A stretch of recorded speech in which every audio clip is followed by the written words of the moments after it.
This is the topic that we are going to discuss for next 45 minutes or even less than that. Because 50 minutes have already been taken by the previous resource persons, so I have to go through rapidly. But by taking care that things will be explained properly, so that we can have at least a little understanding of what technology-based teaching learning process is. So to simply speaking, technology-based teaching learning process, the term itself is self-explanatory. It doesn't need any definition as it assumes use of technology in the process of teaching and learning. So when we think of technology, we start thinking of something that is not very simple.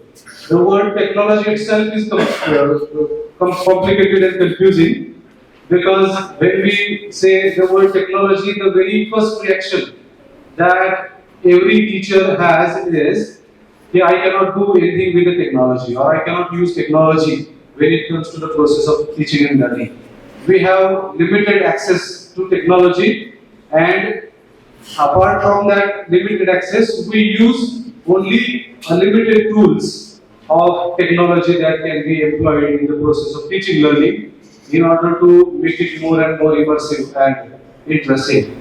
So, in the beginning itself, I appeal all the colleagues sitting over here in front of me to think positively when it comes to technology, because we cannot escape from technology now. Technology has become a very part of our own life, so we cannot escape from it. We cannot keep ourselves away from technology, otherwise our life will not be a kind of thing that we expect. Technology makes so many things simple, easy and interesting, and therefore it's our own duty to adapt to the changes in the field of technology so that we can make teaching and learning process more and more interesting. One more challenge that we have in front of us is that the audience sitting in front of us every day in the classrooms is more expert than we people in technological tools and aspects. So we are expected to deal with what is called Gen Zs and nowadays Gen Alphas, who are very much familiar with almost all the technological tools that come in the field of education, not only in the field of education, but in the sphere of life also. So they know so many things before we teach them certain things. And that is why we need to take it as a challenge. When we enter into the classrooms, we should be more prepared than the audience sitting in front of us. Right. So therefore, we should not run away from the technology, and we should try to integrate the technological tools in the process of teaching and learning. Next. So now to begin with the topic, how technology is important when it comes to the implementation of NEP, because we are already implementing NEP successfully. We are 1 year ahead than other colleges. It's okay. I am afraid if it is readable from there. So in modern higher education, there has been shift from traditional teacher-centric paradigm to technology-enabled student-centric models. Up to, we can say, 2020. That is before COVID and after COVID, there is a seismic shift, what we call it, in the field of higher education. Things were very different before 2020, and now things are changing rapidly. Before 2020, we were telling our students you are not allowed to bring any mobile phone with you. But nowadays, we are asking the students whether you have mobile phone with you so that we can have a certain activity using that mobile phone. One of the finest tools of technology that we have in our hands. Right. So what shift it has resulted in? The traditional teacher-centric paradigm was lecture-heavy instruction, focused on rote content delivery. So nowadays also most of us are doing the same thing. We are going to the classroom and using chalk and talk most of the times. So we are giving lectures and students are expected to listen to what we are talking about. They are expected to make notes. They are expected to memorize certain points so that our syllabus also gets completed and they are ready to face the examinations. And we are ready to assess the answer papers, result is declared and then students are promoted to the next class. So this is happening in Indian higher education system. Things are changing nowadays, but changes take time. And therefore we should be ready to face changes. So what we are expected to change, the rote learning type of thing which we are doing nowadays needs to be changed. Then monolithic learning paces with limited individualized attention. So all students are deliver the exact content. So monolithic process we are following. We are not making differences between the levels of the students when it comes to the intellectual levels. So monolithical aspect refers to the fact that there are various types of students in our classroom. We don't think of variety of the students when it comes to the intellect of the students. Isn't it? So these words we are familiar with, like slow learners and advanced learners. There are certain students who understand things very easily and very rapidly, very fast. They do not need to be told again. But there are certain students who take time to understand particular concept. But we don't think about that. We have prepared our topic and we go to the classroom and we feel that if I have covered this particular concept in my lecture, it is understood by the students. Even before we enter into the classroom, we assume that whatever I am going to teach today in my classroom will be understood by each and every student. But the fact is not that. Fact is very different. Fact is that only a few students sitting in front of us are very much, comfortable with whatever we are doing. And most of the students, as it is happening in the this August hall also, most of the people are unaware of what is going on. They even do not understand what topic has been covered because they have their own pace. They have their own abilities to analyze, understand, and comprehend. Isn't it? So we are not thinking about it. We are delivering the exact content at exact speed, through exact medium, regardless of background knowledge, learning speed, or need. So we are not thinking about this. We are not thinking about the speed. We are not thinking about the medium, which I am doing right now. I am not thinking about the medium of instruction. I have assumed that everybody will understand English and I have started my presentation. Now this happens with each and every person, isn't it? But it refers to the intellectual level, intellectual capacity of the audience. So I have assumed that the audience in front of me is a scholarly audience and they will understand, and I am not using any difficult kind of language in my presentation. So are you all comfortable with whatever I am talking? Yes. Okay. So assessment was restricted to summative end of term examination. Most of us who have completed their at least 20 years of service, they have experienced annual pattern of exam. When I was in college, in senior college, exam used to happen once in a year only. There was only one exam throughout the year. So what was happening throughout the year? Only learning and teaching was taking place throughout the year. There were a number of activities that we were participating. Annual pattern and semester pattern has their own benefits as well as disadvantages also. But we people who are the students of annual pattern, we have enjoyed actual learning actually. Nowadays, what we are doing is we are simply preparing syllabus. We are delivering syllabus into the classrooms without thinking whether the students are understanding it or not. Then we are preparing question papers. We are conducting exams, assessing answer papers, declaring result, and same circle we are entangled in.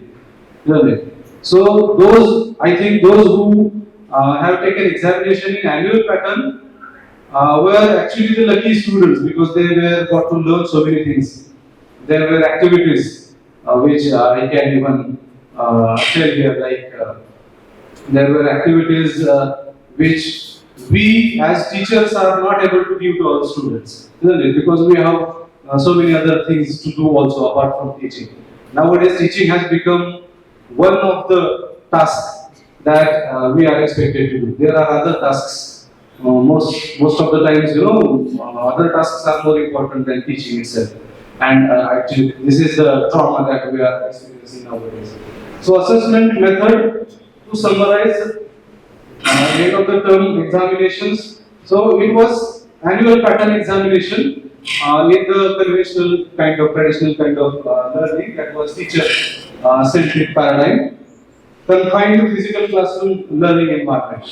So, though these kinds of statements are there in my presentation, they are not 100% true. I have taken it from certain references, but there are certain evidences which can prove that even before, when it was an annual pattern, there was learning outside the classroom. Nowadays, because of FDP and all, we have certain more activities which we call as co-curricular activities and extracurricular activities that help us to bring the students out of these four walls and give the knowledge which the students require, which they cannot get merely from the books. So that was the teacher-centric kind of paradigm. But nowadays things have changed. So what is happening in technology? We have a student-centric method, active learning driven by interactive digital tools and inquiry. So learning has been shifted to active learning. So by active learning, what should we understand? It is not only the teacher who is active while teaching. In active learning process, it is the learner himself or herself who is taking active participation in the process by using technology or by playing their role in the process. In technology-based learning, students are not simply passive listeners. So they have to act on their own, as Desai Madam was talking about project-based learning. So if this kind of activities are conducted in the classroom, it is not possible that the students will remain passive. They are willingly or sometimes unwillingly forced to participate in the projects, for example, which we are experiencing nowadays. Then adaptive learning pathways catering to diverse needs of the students' fields. Nowadays technology can be used in order to cater to the needs of the students who have different speeds of learning. So how this can be possible? Nowadays there are so many online tools that have various courses. Even we can have our own, for example, YouTube channel where we have our lectures recorded and uploaded on that particular tool. So what happens if a particular student cannot understand what is taught by the teacher in the classroom because he is a slow learner? He needs more time than the other student comparatively to learn. So he can learn on his own if the material is made readily available by the teacher on one of the technological tools like YouTube, for example. So how it will beneficial for a particular student? So student can access to the lecture delivered by you at any time, and for whatever time he can repeat that particular lecture uploaded on the YouTube. At his own pace, he can learn it. He can pause your lecture, isn't it? In classroom, student cannot pause whatever we are talking, isn't it?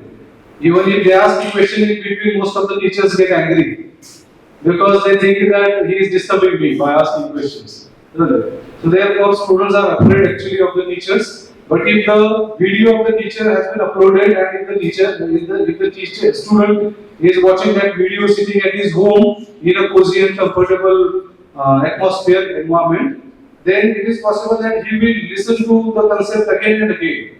So it will match the speed of his own learning. So this is how technology might help the students of various fields. Moving away from one size fits all approach. So we have this approach. One size fits all. If I teach in this particular way, it will be understood by each and every student. This is the misconception that we have in our mind. But this does not happen actually. In practical life also, one size never fits all. Each and every person has his own sizes, capacities, abilities, isn't it? So we need to think about it. Continuous formative assessment with instant digital feedback is possible. And the finest example of this is the LMS that we are using nowadays for taking internal examination of some of the classes, isn't it? What we can do is we can use LMS, which we are already using. How it will be beneficial? So it actually takes time for preparation, but after we have prepared a particular task on LMS, our task has completely done. Now the ball is in the court of students. If students appear the exam, we don't have to assess it, we don't have to prepare mark sheet, we don't have to declare result. Everything will be done by that particular technological tool, like LMS. Anytime, anywhere, learning via blended and hybrid frameworks. These are two very common words that we come across every day, or at least sometimes in a week. We get to listen to these words: blended learning and hybrid learning. So these kinds of activities we can have. What do we understand by blended learning? Blended learning and hybrid learning. Does anybody know something about this? Or it is a fact? Is it a fact that both of them are one and the same? They are synonymous. Classroom and online teaching. Huh? In the classroom teaching and the online teaching, it's called as blended. Classroom teaching and online teaching is called as. So blended learning, yes sir. Blended learning is basically a kind of practice where some part of the syllabus is taught in the classroom and some part is recorded and made available to the students. And in hybrid mode of learning, what is done is, in blended mode, it is possible that students are not present there in the classroom. But in hybrid learning, the activity is that some students are in front of you, present in front of you in the classroom, and a few students may not be present in front of you in the classroom. So whatever lecture you are delivering is live streamed to the students who are sitting maybe at remote places. So that is hybrid kind of thing. So we can make use of both of these activities while dealing with our syllabus by making use of technology.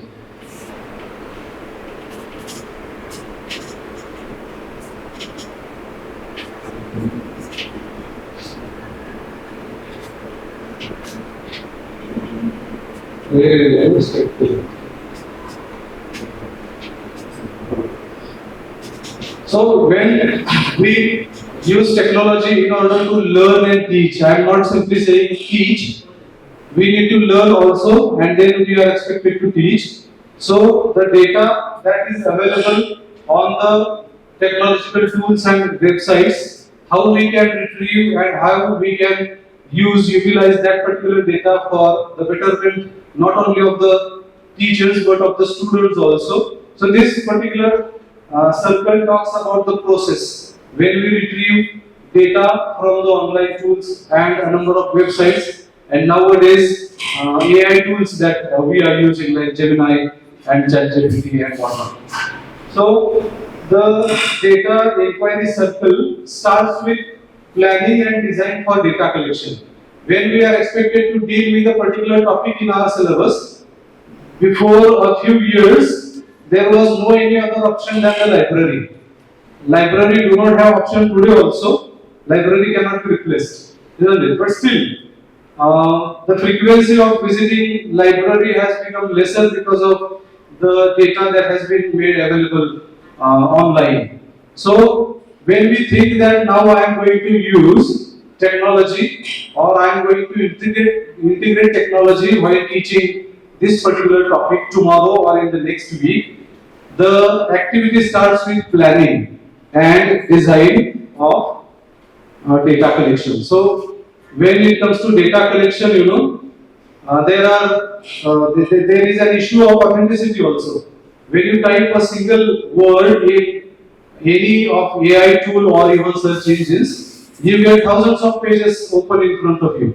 Now, if there are thousands of pages and we need only a few amount of information, it becomes a kind of time waster also most of the times, because we have to go through a number of websites, number of tools we have to refer to, and then the data that we get in front of us need to be scrutinized, analyzed, and come to a conclusion that this is the part that I need to tell my students with respect to the topic that I am going to prepare. Right. So planning and design is very much important when it comes to data inquiry, study of data.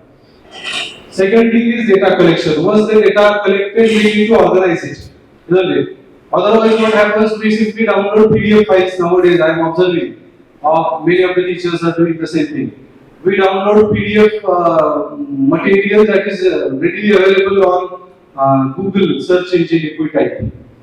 We are downloading it and we are forwarding it to the groups of the students without even going through it carefully. So most of the times irrelevant information gets shared and students may feel overburdened by opening a 50 pages PDF on a particular topic. So this should not be done. When we collect the data, we have to analyze the data. We have to go through the data that we have collected so that we can differentiate between what is relevant to our topic of teaching and what is not relevant to the topic that I am going to teach. Unless and until we differentiate, we cannot make it easy for the students. Otherwise, we are creating problems and issues of concern in front of the students. There is technological stress also, which we are not only creating in ourselves, we are creating technological stress in our students also. We feel that, I told before a couple of minutes, students are more capable than we people when it comes to technology. It doesn't mean that we are expected to send thousands of pages in the form of PDF to the students group so that they get puzzled. They will not understand anything. So data collection includes scrutinizing the data and differentiating relevant and irrelevant data and providing the exact piece of information to the students so that they will understand the concept. Otherwise, there will be confusion not only in the minds of teachers but in the minds of students also. Next stage is data analysis and interpretation. Unless the data has been interpreted by we people, it cannot be perfectly presented in front of the students. And what we are doing, we are not going through the PDFs. We are simply downloading it and sending it to the student groups. So we need to be careful to analyze and interpret the data properly before we come to certain conclusion. Once the data is analyzed, this circle is never ending circle actually. Once the data is analyzed, we need to report it. So it refers to doing research also. Teaching and research actually go hand in hand. We cannot make teaching separate from research. In order to teach also, we need to research so many things. Research does not simply mean publication of the papers and doing doctoral research, isn't it? So, once we have collected the data, we need to report it. That is doing actual presentation in front of a particular target audience. So, when we report it, it is the expression of our own understanding. It should be actually. When we are reporting it, it should be the expression of our own understanding. Unless and until we have clear concepts in our mind, we cannot talk about it. Then dissemination. Now dissemination again refers to sharing the resources that you have prepared on your own. Here we can talk about publication of whatever material that you have collected in the form of booklets or modules, which most of the teachers are doing nowadays. They are collecting information from, in my department also, they are collecting information from online resources, they are reading it, they are differentiating between relevant and irrelevant, and they are making notes with their own name printed in that particular PDF, compiled by Dr. So and so, compiled by Mr. So and so. So that is disseminating the information, making the information available to the target group. So that can be done through various channels nowadays. It can be given in printouts, it can be shared virtually also, or it can be published in the form of research paper or book also. And then taking action. So one circle is completed, for the next chapter another circle starts. Right. So these are the steps that we need to understand and implement while we are using technology in our teaching and learning process. This is applicable for research also. So integrating technology classroom. So what can we do in order to integrate technology in the classrooms in our day-to-day teaching, which will bridge the pedagogy and technology gap. When we think of pedagogy nowadays, we cannot separate it from technology because they have been blended nowadays. So digital tools are not merely substitute for chalkboards. Most of the times it so happens that, especially in humanities and languages especially, we have one activity called screening of movies based on the novels or dramas that have been prescribed for the syllabus. So most of the novels and dramas have adaptations. So there are movies or theatre presentations, theatre performances based on those novels and dramas. So what do we people do? We just download it from somewhere like YouTube, or we get it before some years the CDs were available. So what we used to do it is, we used to bring it and play it and sit aside. Really. For 2 hours continuously, students are watching as if they are watching a film in their home. So we are thinking technology as a substitute to the teacher. But this is not. Teacher's role is still very much vital and important. So they transform how concepts are visualized, interrogated and retained. Really. So digital tools help us, assist us actually, in order to make our teaching and learning more fruitful, more successful. Fosters collaborative learning across diverse student cohorts. So if technology is integrated with learning and teaching process, what does it do? It encourages not only the teachers, but different groups of the students, different cohorts of the students, in order to understand the concepts properly by collaborative learning. There are certain tools that I am going to talk about in the course of my presentation that will assist us in various types of learning activities like collaborative learning, for example. Learners in groups solve problems, complete tasks, or master complex concepts by making use of technology. Shifts teacher's role from lecturer to a facilitator. Right. So when we use technology, we are no more the teacher now. By integrating technology, we become a facilitator. And the role of a facilitator is to create the environment, to create the ambience where student can learn properly. So spoon feeding kind of learning or rote learning have been outdated nowadays. We are facilitator only. Our principal also most of the time says teaching has ended nowadays. There should not be any teaching in the classroom. So what should be there in the classrooms? There should be learning. And students should be learning so many things. And we as teachers are expected to make their learning as a smooth process by facilitating them with our assistant by using technological tools. So the role of teacher also has been shifted as a facilitator by making use of technology. Saves administrative time through automated evaluations, and nowadays we are overburdened with so many responsibilities and duties that are expected to do, all of us.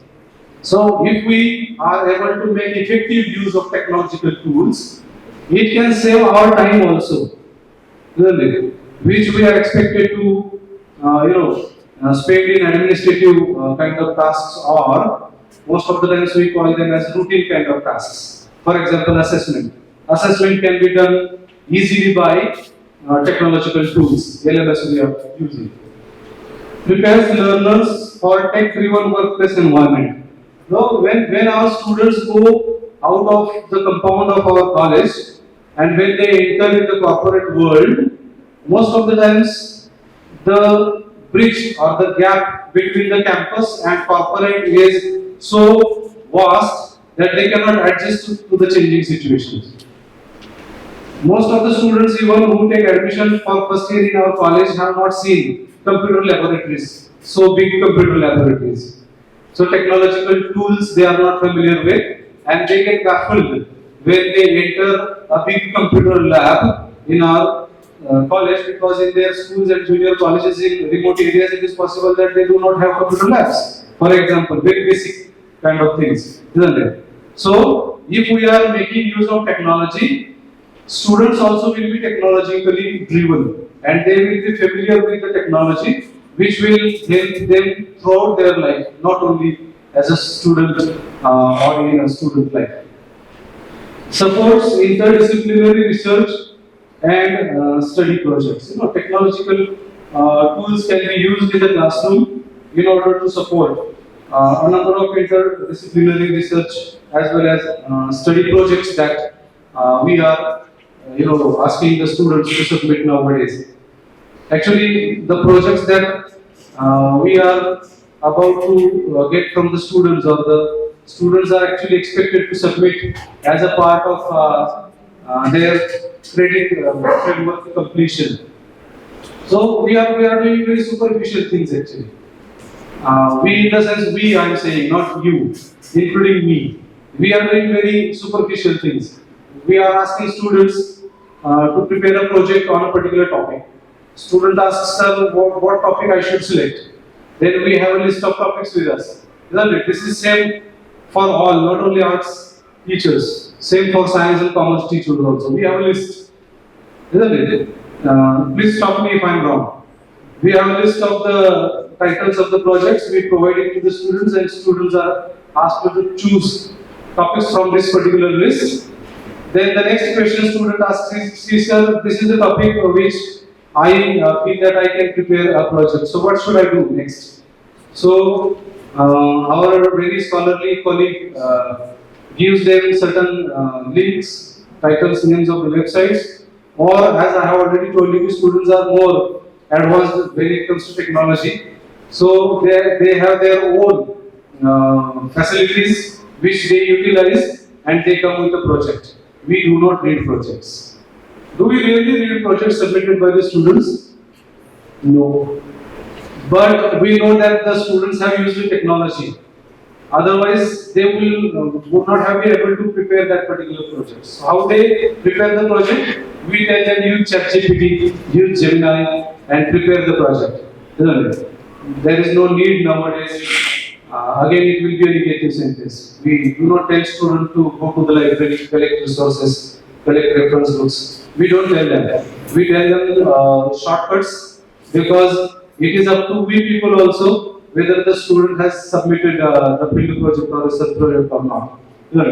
So that is happening on practical grounds. But ideally speaking, research projects or the field project should be integrated with the technology so that it can be at least fruitful to certain extent.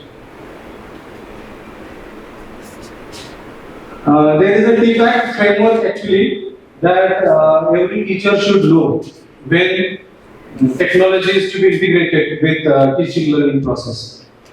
That TPAC is actually a concept proposed by Kunle Mishra and Matthew Kohler, who are in Michigan State University, where they have grouped the important aspects into three categories.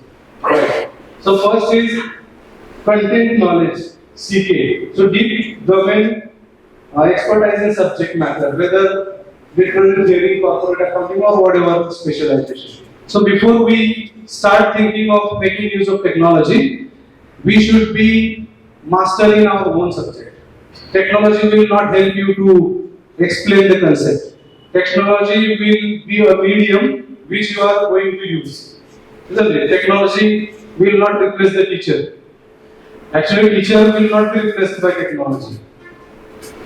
So who will replace the teacher? A teacher who is not equipped with technology will be replaced. By whom? The teacher who is equipped with technology. So it is teacher only who will replace the teacher. No AI can replace the teacher.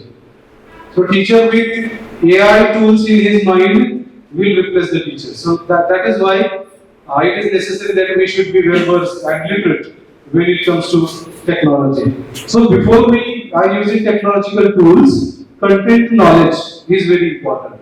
We should be mastering our own field. The concepts already should be very much clear to us before we enter into the classroom. Second is pedagogical knowledge. Now, how to deliver? Most of the times we have content filled up in our brain, but when it comes to expression, there are limitations. It happens because of again the same doctrine, the one size fits for all kind of thing.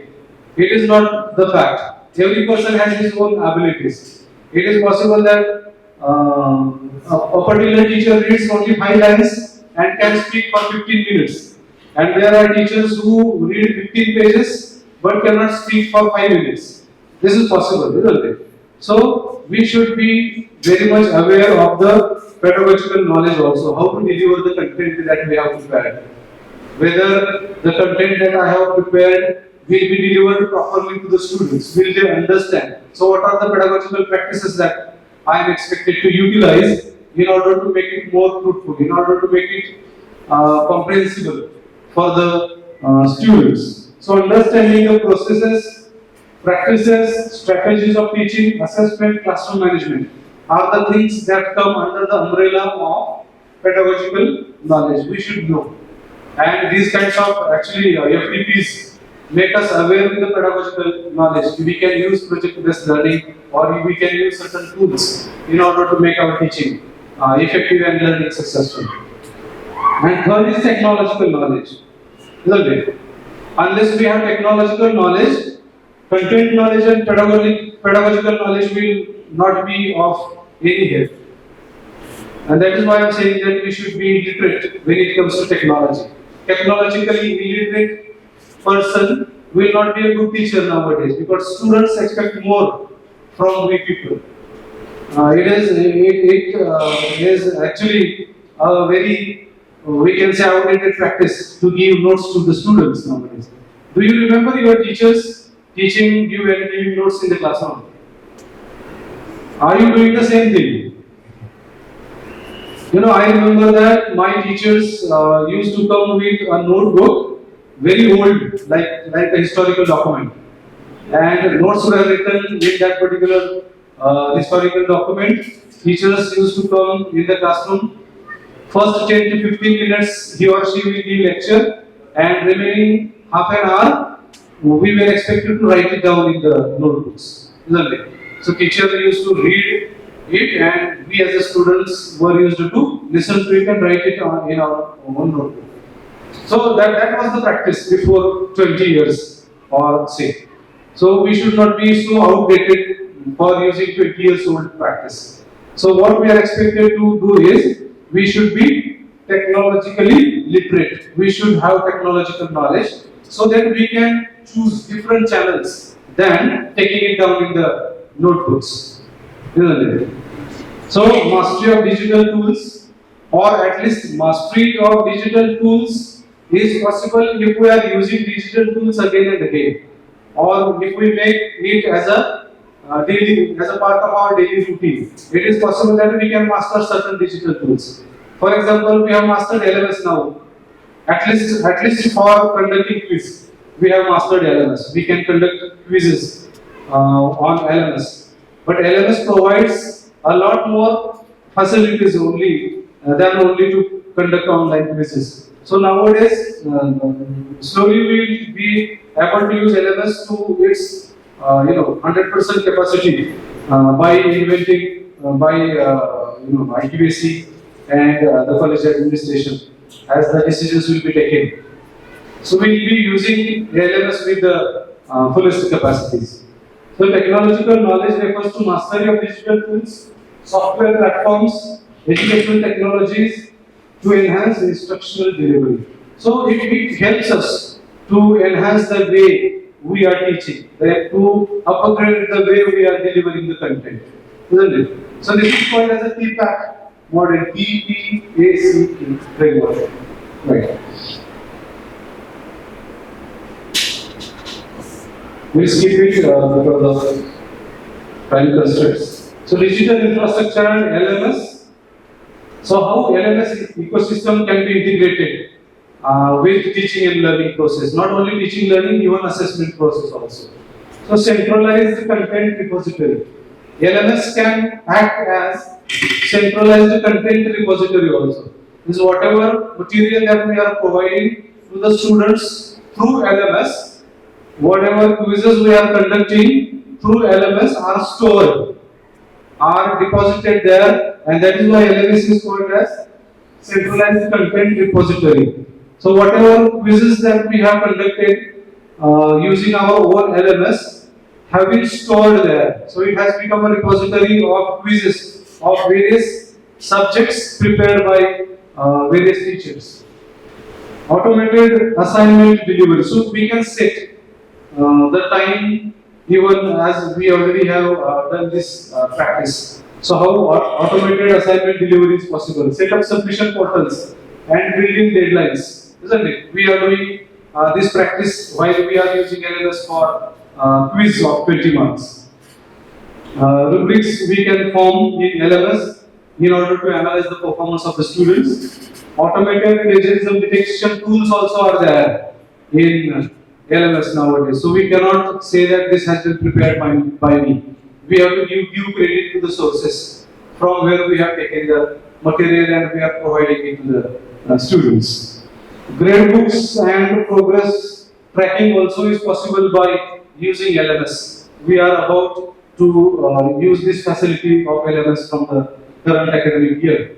And asynchronous, occurring at different times, discussion boards. This is also possible by using LMS. Now LMS can be used as a tool for discussion of the number of students that have been boarded on that particular LMS. Even without presence of the teacher, students can share their views, they can have discussions on a particular topic by making use of LMS. So the LMS ecosystem, if integrated in the teaching learning, may have these benefits. I think it's 5 o'clock. I have one activity, activity is compulsory, I heard from the coordinator. So what we can do is, there is one platform called Kahoot. I think most of you might have used it already. So I request all of you to have your mobile phones in your hands and open Google as an activity. Within 5 to 10 minutes, we will wind up this session so that we can go our homes. I will not steal your time.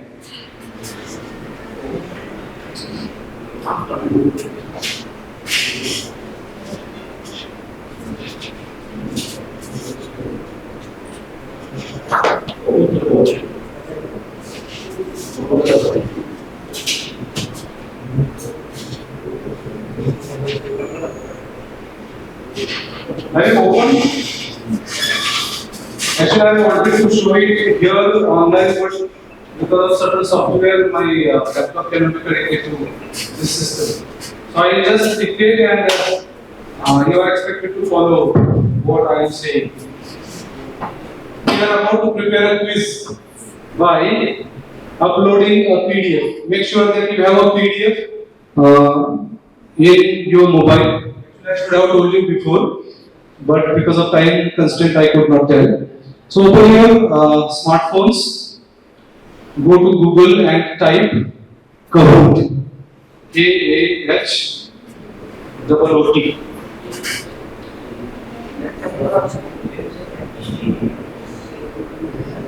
It's here.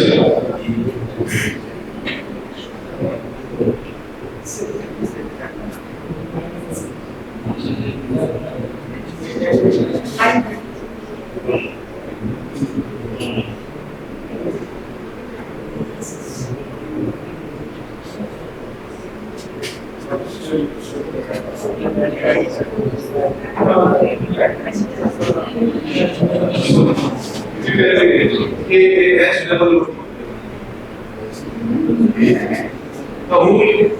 you are expected to log into Kahoot by clicking on the option create if it is there.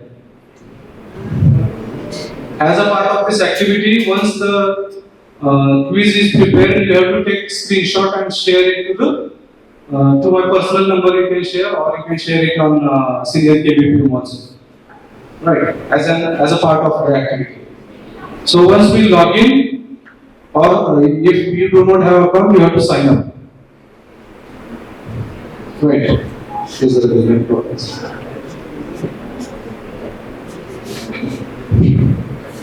Once you log into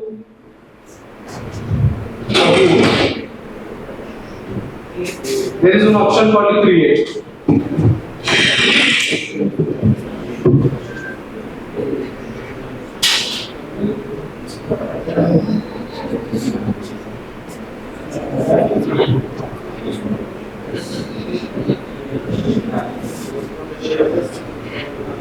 I suppose you have logged into Kahoot and you have found the option create. Let me log in here also. It would have been great if I could live stream it here. Start for free is the option. Once you click start for free, you have 4 options in front of you. What 4 options?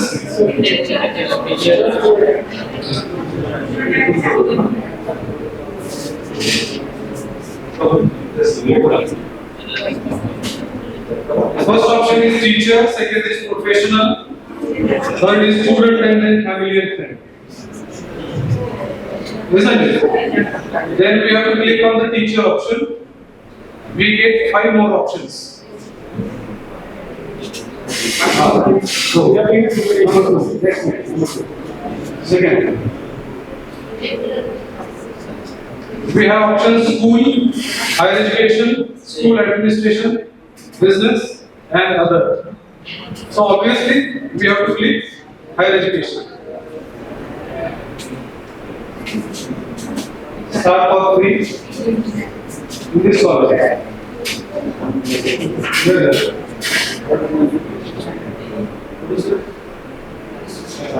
Start for free. Below that. Except please. So click on teacher, higher education. Right. Now we can sign in or sign up using Google account. So click on the Google account. Click on Anand Investors account. Right.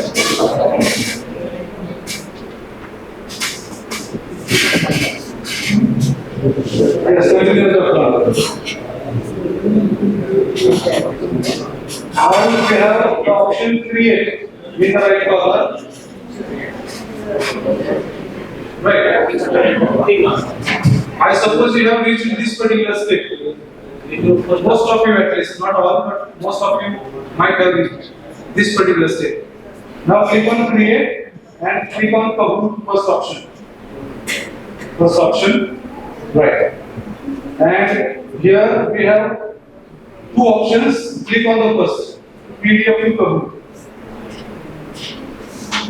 Now we need to upload one file that we need to prepare a quiz on. Right. As we are trying it for free, we can upload only 1 page. Or even we can upload more pages. Only 1 page will be, first page will be processed. Because we have not taken any subscription of this particular digital tool. We are using only for free. Right. So upload any PDF, COS and what? Yes. Upload. You can select it. Upload. So select the second one. Select the second one because first one is the title slide. Select the second. second page. And then keep on reading.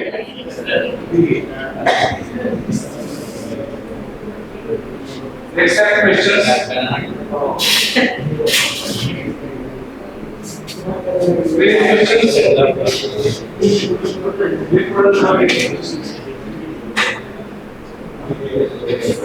So based on the page that we have uploaded, we have a question with 4 options.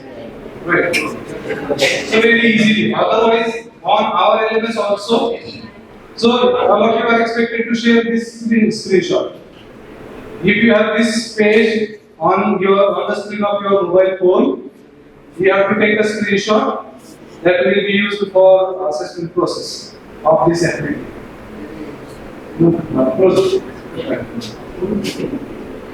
So this was the information that was in the page that we have selected. This facility is not even available on our LMS that we are using. It's not available. We have to enter the questions as if we are data entry operators. But if we are using the hood, on a click, we have MCQ, multiple choice questions in front of our eyes on the screen, which we can share to the students group, and students can have this particular test. Everything will be done by using this technological tool.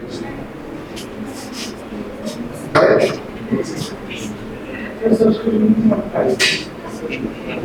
Subscription है, I think $3 per month. We can think of this also. If we can take subscription of this, there are a number of technological tools like this one. I count this user friendly, so I selected it for the demo kind of purpose and activity. So I suppose most of you have taken screenshots. Right. I don't have chocolates, but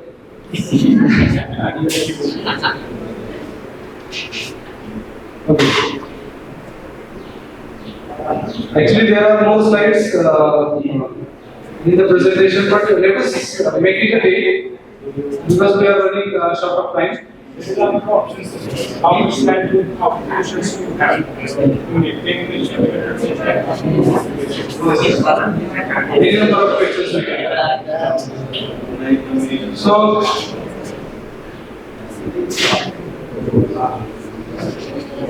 shall we call it a day?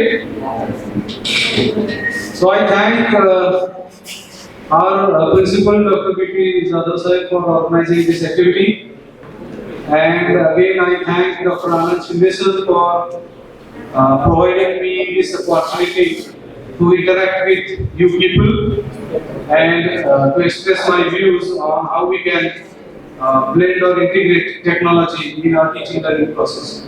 I also thank Dr. Ahmed Kamble sir, FDP coordinator, for his initiatives in organizing these kinds of activities. And last but never the least, all you colleagues who are actually eager to learn so many things, new topics, for your patient listening and participating in the activity within last 5 minutes. Thank you very much.